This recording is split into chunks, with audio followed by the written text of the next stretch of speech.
안녕하세요. 사진작가 이강신입니다. 이번 시간은 어떤 카메라를 구입해야 할지에 대해서 이야기를 해보도록 하겠습니다.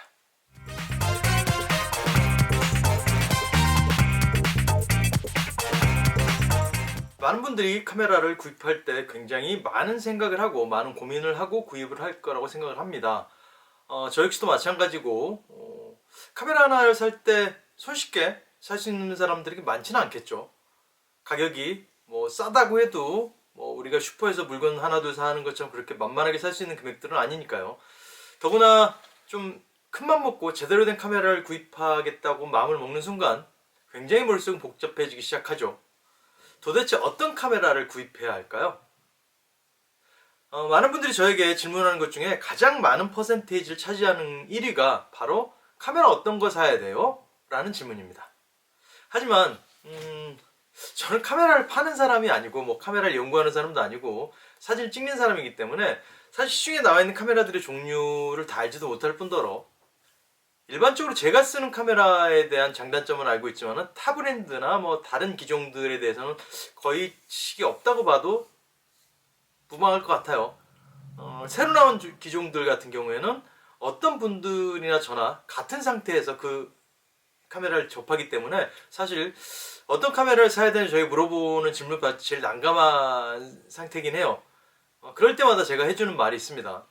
지금 제 채널을 구독하시는 분들이 전문적으로 사진 찍는 분들이 아니라는 가정하에 말씀을 드려볼게요. 물론 저처럼 업으로 사진을 하시는 분들 같은 경우, 그러니까 돈을 받고 사진을 찍어주는 케이스에는 당연히 좀 고가의 그리고 고화소의 카메라를 구입하는 게 맞겠죠. 어찌 보면은 돈을 받은 만큼 장비에 투자를 해야 되는 게 맞다고 생각을 합니다. 하지만 그냥 내가 사진 찍는 목적이 내 라이프 스타일의 기록이나 아니면 내 아이들을 찍어주기 위한 것들, 뭐 그냥 전문적인 그런 사진이 아닌 그냥 일상생활 속의 기록을 한다고 한다면은 굳이 고화소의 카메라는 필요가 없다고 생각을 해요. 그렇게 생각하시는 분도 많더라고요. 화소가 크면은 찍어서 보정할 때 원하는 부위로 크롭해서 사용하면 되지라고 생각하시는 분 굉장히 많은 것 같아요. 저는 개인적으로 원본에서 크롭돼서 어떤 이미지를 만들어가는 과정은 그렇게 추천드리고 싶지는 않습니다. 사진을 찍는 과정 자체를 즐기셔야 되는데 그렇게 되면은 편집에 더 신경을 쓰고 집중을 하게 되는 것이죠. 사진가가 되느냐 편집자가 되느냐의 차이인 거죠. 물론 보정도 중요합니다. 하지만 보정을 할 때는 톤이나 색들에 대한 보정이 더 우선돼야 될 거라고 생각을 하고 크롭을 해서 구도 자체를 변경한다는 것은 내가 찍을 때의 의도가 달라지기 때문에 큰 화소의 카메라를 사서 굳이 거기서 잘라서 내가 쓰겠다는 거는 조금 잘못된 생각 같다고 생각을 해요. 그래서 일단은 내가 그냥 생활 속 기록을 위한 사진을 찍겠다 하시는 분들은 굳이 화소가 높은 카메라는 구입할 필요가 없다고 생각을 합니다. 화소가 높으면은 그만큼 처리 속도도 빨라야 되기 때문에 컴퓨터도 고성능을 사용을 해야 되고 여러 가지 주변 기구들이 바뀌어야 됩니다. 그리고 그 화소에 맞게 렌즈도 또 바꿔줘야 되는 그런 여러 가지 연쇄적으로 나비 효과가 발생을 하겠죠. 돈이 계속적으로 들어가게 되죠. 제가 이번에 이제 책을 집필하면서 과거에 한 10몇 년 전에 찍었던 사진들 계속 정리를 했었어요. 그러다 보니까 그 당시의 카메라들은 화소가 굉장히 낮았죠. 200만 화소, 400만 화소, 600만 화소, 800만 화소 이렇게 올라가는 단계에 있었는데 200만 화소 때 찍었던 사진들을 보니까 오히려 그때 사진이 좀 더 매력적으로 다가오는 것들도 있더라고요. 물론 전 지금도 저는 카메라를 뭐 중고로 팔고 그런 경험은 거의 없어요. 그냥 계속 갖고 있는 편이긴 한데 가끔씩 옛날 카메라 사진 찍기도 합니다. 굳이 큰 데이터가 필요 없고 그냥 제 삶의 기록들을 하기 위해서 찍기도 하는데 오히려 용량이 작기 때문에 좀 편한 부분들이 있더라고요. 그래서 제가 추천드리고 싶은 카메라는 뭐 좀 말이 자꾸 딴데를 했는데 내가 일상 속에 기록을 하겠다 싶은 분들은 굳이 고화소의 카메라보다는 저렴한 카메라를 선택하는 거기서 두 가지 길이 있겠죠. 풀프레임이냐 크롭바디냐. 자, 그럼 여기서 또 렌즈의 선택이 걸리게 되죠. 저는 그렇게 생각을 해요. 아주 고가의 카메라를 사서 렌즈를 하나의 렌즈를 사용하는 것보다 조금 저렴한 카메라를 사서 렌즈를 다양하게 구비를 해서 촬영하는 게 조금 더 도움이 되지 않을까 생각을 합니다. 사람마다 차이는 있겠죠. 근데 렌즈군이 하나밖에 없다. 그냥 표준 줌 렌즈를 하나를 샀어요. 내가 카메라를 큰맘 먹고 한 400만 원? 3, 400만 원짜리 카메라를 사서 렌즈도 거기에 보통 요즘 렌즈도 비싸요. 한 2, 300만 원 합니다. 그럼 700만 원이 되겠죠. 거기다 잡다한 액세서리 들어가죠. 필터 들어가고 뭐 들어가고 그러면 액수가 거의 돈 1000만 원 가까이 들어가게 되죠. 그렇기 때문에 추가적으로 렌즈를 구입할 여력이 없게 됩니다. 그럴 바에는 조금 더 저렴한 카메라를 사고 렌즈군을 조금 더 넓히시는 거를 추천을 드리고 싶어요. 그리고 미러리스 카메라가 요즘 대세죠. 대부분 미러리스를 쓰시는데 미러리스도 크롭과 풀프레임이 나눠져 있습니다. 요즘 대 풀프레임 바디들이 가격이 많이 떨어지는 추세예요. 그래서 저는 조금 추천을 드리고 싶은 거는 렌즈군이 풀프레임 쪽이 좀 더 다양하게 보유되어 있기 때문에 조금 저렴한 풀프레임 바디를 사서 렌즈를 여러 개를 사시는 거를 추천을 드리고 싶어요. 나는 근데 그냥 바디랑 렌즈 하나만 쓰면 된다. 그러면은 그냥 줌렌즈 하나 2470 같은 줌렌즈 하나를 사서 촬영하시면은 어느 정도는 대부분 커버가 될 수 있을 거라고 봅니다. 거기다 하나 더 추가한다면 단렌즈 좀 밝은 렌즈 하나 50mm 1.8이나 그런 렌즈 하나 더 추가해서 촬영하시면은 충분히 웬만한 사진 다 담아내실 수 있을 거라고 생각을 해요. 너무 장비 욕심을 부리지 말고 내 금액에 맞게끔 내 갖고 있는 버젯에 맞게끔 카메라를 구입하시는 것을 추천을 드립니다. 사실 요즘 나온 카메라들 성능이 굉장히 좋아졌기 때문에 좀 저렴한 카메라를 할지라도 못 찍을 사진들은 거의 없다고 봐요. 셔터 스피드가 4000분의 1까지 밖에 안 나오는 카메라를 할지라도 조리개를 좀 조여주면 충분히 다 담아낼 수 있기 때문에, 그리고 그것도 안 된다 그러면 필터를 사용하면 되고 얼마든지 그 환경을 극복해서 촬영할 수 있는 것들이 많기 때문에 카메라 욕심 부리기보다는 사진을 내가 어떻게 찍느냐에 초점을 맞추고 구입을 하시는 게 좋을 것 같습니다. 그리고 그런 질문도 해주셨어요. 렌즈는 어떤 걸 사야 되느냐 라는 질문도 해주셨는데, 렌즈 같은 경우에도 저는 사실 아주 밝은 렌즈니까 단렌즈 경우에 1.4짜리들을 선호를 하시죠. 가장 많이 쓰시는 게 50mm.4, 85mm.4 이런 걸 많이들 구입을 하시는데, 한 분이 질문 주셨어요. 85mm 1.4와 85mm 1.8 렌즈는 크게 차이가 나느냐는 질문 주셨는데, 물론 최대 개방 상태는 좀 차이가 날 수밖에 없겠죠. 하지만 조리개를 2.0까지 조여서 찍었다고 한다면은 사실 크게 육안으로 봤을 때 엄청나게 큰 차이는 벌어지지 않습니다. 특히나 이렇게 우리가 모니터상에서 봤을 때 전체 풀로 보면 좀 차이가 나겠지만은 좀 작게 우리가 SNS에 올린다거나 아니면 인화를 한다거나 그렇게 결과를 봤을 때는 1.4나 1.8 렌즈에 어마어마하게 큰 차이가 느껴지시지는 않을 거예요.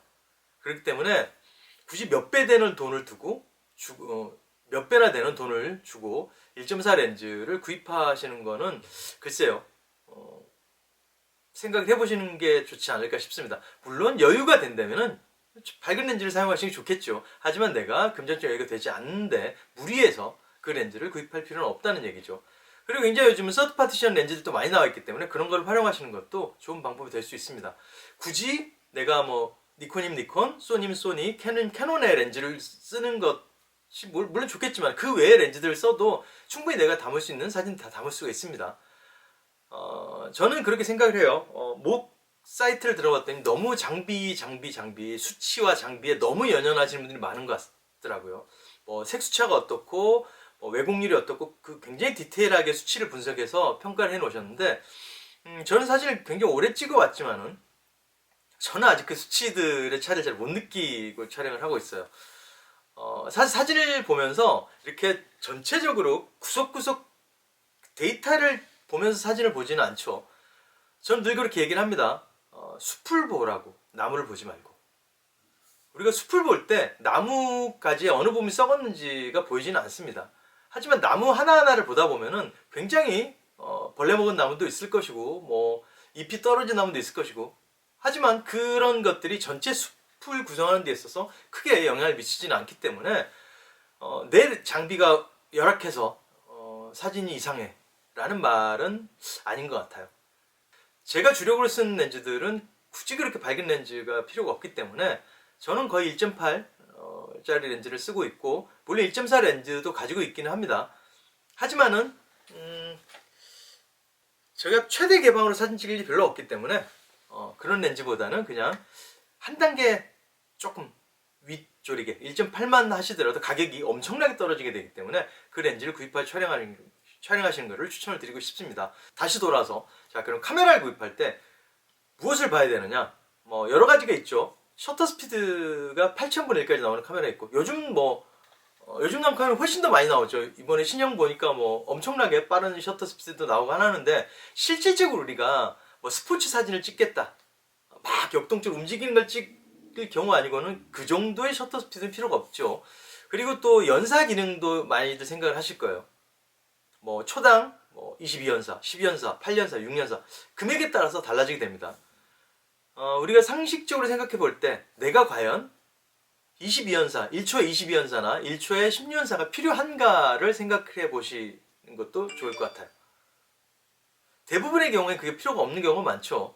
내가 엄청나게 빠른 움직이는 물체를 잡을 게 아니라면은 그 연사 기능을 저는 6연사만 돼도 충분한 것 같아요.